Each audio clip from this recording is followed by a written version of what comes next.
नमस्कार, मैं साहिल दुबे। इस वक्त मैं हूँ गीता मैडम के साथ। जी हाँ, वही गीता मैडम जो मीरा भाईंदर की विधायक है, जो बीजेपी से थे, लेकिन अब कल के दिन उनका शिवसेना में प्रवेश हुआ है। आइए हम जानते हैं उनसे कि क्या कारण रहा बीजेपी से शिवसेना में आने का। उनसे हम बात करेंगे। मैडम नमस्कार। जैसे कि अब तक पूरा मीरा भाईंदर जानता है, ये बात कहने की नहीं है, और जिस तरीके से इस बार का जो आपने विजेता हासिल की थी, वो भी एक बहुत बड़ा लेवल का था। बहुत हर व्यक्ति को कहीं ना कहीं वो चीज़ मालूम पड़ी कि गीता जैन की जीत हुई, क्योंकि वो जी। कंपटीशन जिसके साथ था, जो उस वक्त का वातावरण था, कहीं ना कहीं वो एक अलग ही लेवल का हो चुका था। तो लोगों को फिर मालूम पड़ा कि आपकी जीत हुई, वो एक अलग लेवल की जीत थी। तो अब जो है बीजेपी से कल शिवसेना में प्रवेश हुआ, क्या कारण रहा, मैं वो जानना चाहूँगा, हमारे दर्शक जानना चाहेंगे। क्योंकि बहुत से लोगों को ये है, क्योंकि देखो, दो सोच होती है आदमी की, एक अच्छी और एक बुरी, वो हर किसी में होती है। जी। तो आदमी की सोच होती है, कहीं ना कहीं वो सोच पे किस तरह हुआ, क्या हुआ, मैं वो जानना चाहूँगा आपसे। क्या कारण रहा जो कल शिवसेना में प्रवेश किया आपने? अ, जैसे सभी जानते हैं, शहर के सभी, सबसे पहले तो मैं सभी को दशहरे की बहुत बहुत शुभेच्छा देना चाहूँगी। और सभी जानते हैं कि मैंने जीत के आने के बाद बीजेपी को सपोर्ट किया था, लेकिन बीजेपी ने मुझे सपोर्ट कुछ कारणवश जैसा मुझे चाहिए था नहीं मिला। तो इससे थोड़ा सा मैं डिस्टर्ब थी, और उसके लिए मैंने बहुत सारे वरिष्ठों से बात की। देवेंद्र जी से की, चंद्रकांत दादा पाटिल से की, विजय जी पुराणिक से की।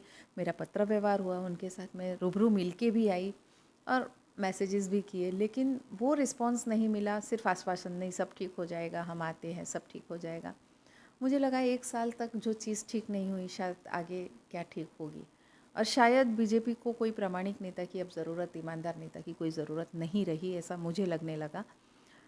उसी दौरान जब उद्धव जी से मिली तो इसी स्थिति पे चर्चा हुई, तो उन्होंने एक प्रपोज़ल दिया कि आपके जो भी काम है, विज़न है शहर के लिए करने का, हम उसमें ज़रूर मदद करेंगे। और इसी आश्वासन को लेके, मेरे शहर के हित के लिए, मेरे लोगों के हित के लिए, मैंने कल शिवसेना में प्रवेश लिया। मैडम, एक रहा था उस टाइम पे, जिस टाइम पे चुनाव चल रहा था, जब कंपटीशन में आपके साथ में नरेंद्र मेहता जी थे, तो ये एक छिड़ चुका था कहीं ना कहीं काम को लेकर के, मीरा भाईंदर के शहर को, चीज़ों को देखते हुए। तो कहीं ना कहीं हम कहते हैं ना, अंधा नहीं, जनता अंधा नहीं है। तो वो कहीं ना कहीं वो एक चीज़ का कारण रहा था, मुझे लगता है ऐसा कि, और कहीं ना कहीं आपके जो जितने उस टाइम पे स्टेज पे जितने आपने रैलियाँ की थी, तो आपने एक वचन दोहरा, एक लोगों को कहा था, एक विश्वास उस तरह जगाया था कहीं ना कहीं, मैं ये कहूँगा। तो अगर अगर मैं ये कहूँ कि अब अगर लोगों को लगता है कि वो जो वचन दिए गए थे उसका क्या, अगर लोगों को वो लगता है तो उसका क्या? मैं वही बात कर रही हूँ। खैर अभी तो करीब करीब 6 महीने से ऊपर कोविड के समय में किसी को कुछ भी करने नहीं मिला। सभी के लिए ये प्रॉब्लम लॉकडाउन का रहा, और शायद आगे और 6 महीने ऐसे निकल जाएंगे। लेकिन इसका मतलब ये नहीं कि हम उस दिशा में प्रयत्न ही ना करें।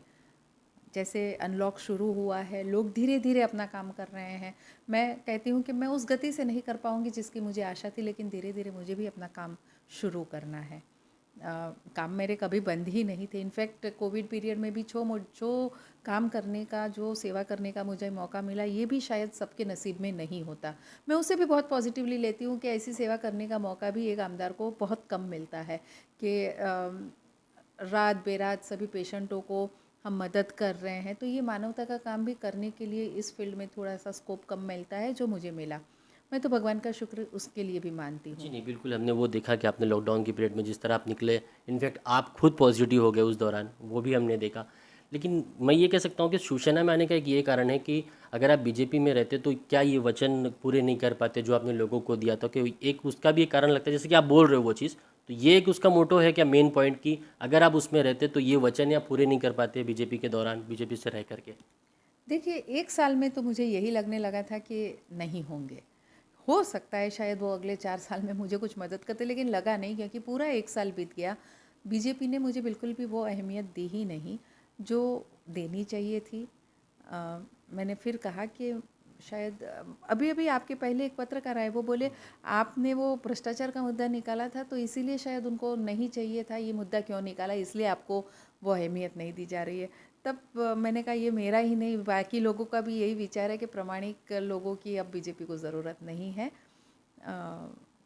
और शायद अब निराशा कुछ ज़्यादा बढ़ गई है। खड़से जी एक ऐसे उदाहरण है। खैर मैंने उसके पहले ही तय कर लिया था, लेकिन खड़से जी का होना एक अपने आप में बहुत बड़ा धक्का है, क्योंकि वो फाउंडर मेंबर बीजेपी के हैं। इतने साल से उन्होंने पार्टी के लिए काम किया है। अगर वो निराश हुए तो मुझे अब मेरा दुख छोटा लगने लगा है। अब आप क्या कहना चाहोगे मीरा भाईंदर की जनता को शिवसेना में प्रवेश होने के बाद? अब किस तरह का बदलाव मीरा भाईंदर में आएगा, किस तरह का बदलाव जनता को देखने मिलेगा और क्या होगा जनता के हित में? देखिए, मैंने फिर कहा कि जनता के हित के लिए ही ये मैंने कदम उठाया है कि मैं उनके लिए कुछ कर सकूं, और ये आश्वासन मिला ही है मुझे उद्धव जी से। तो मैं जनता को विश्वास दिलाना चाहती हूँ कि लोगों कोई भी हो, पार्टी कोई भी हो, झंडा कोई भी हो, मेरा एम सिर्फ और सिर्फ शहर के लिए, लोगों के लिए विश्वास से काम करना है, और वो मैं करके बताऊँगी। मेरा विश्वास बिल्कुल भी लोगों को जो भ्रमित किया जा रहा है कि मैंने बहुत बड़ा धोखा कर दिया शिवसेना ज्वाइन की, तो भाई ऐसा क्या क्या फ़र्क पड़ गया? क्या फ़र्क पड़ गया? पहले तो युति में ही थी शिवसेना और बीजेपी, तब लोगों को उनसे परहेज़ नहीं था, तो अब क्यों है? तो ये भ्रमित है बहुत। कोई सब मुझसे मिलते हैं, कहते हैं, तो बोले ठीक है, हमें काम से मतलब है। आप काम नहीं करते तो हम 4 साल के बाद आपको पूछते कि आपने काम क्यों नहीं किया। आपने कोशिश करी काम करने के लिए, भले ही आपने इतना बड़ा फैसला लिया, लेकिन आपने कोशिश करी, इसलिए हम आपके साथ हैं। जी बिल्कुल, राजनीति में देखा जाए तो ये बात तो आम ही है, क्योंकि राजनीति में अगर असली इंसान है, राजनीति में उतरा है, तो वो अगर जन सेवा के लिए उतरा है तो वो पार्टी को मायने नहीं करता, जिससे कि मैं आपके मुंह से सुन रहा हूँ। तो ये हम कह सकते हैं कि आपने जो भी निर्णय लिया है पार्टी बदल करके, पार्टी बदलना कोई आम बात ऐसा नहीं है कि बदल लिया तो बहुत बड़ा पाप हो गया, बीजेपी से शिवसेना में चले गए। लेकिन मैं आपके मुंह से ये सुन रहा हूँ कि जनता के हित के लिए किया है, तो इससे बड़ी बात इस शहर के लिए, आप इस शहर से हो, तो इससे बड़ी बात और कोई नहीं हो सकती। जैसे जी हाँ, मैंने पार्टी बदली है, सिद्धांत नहीं।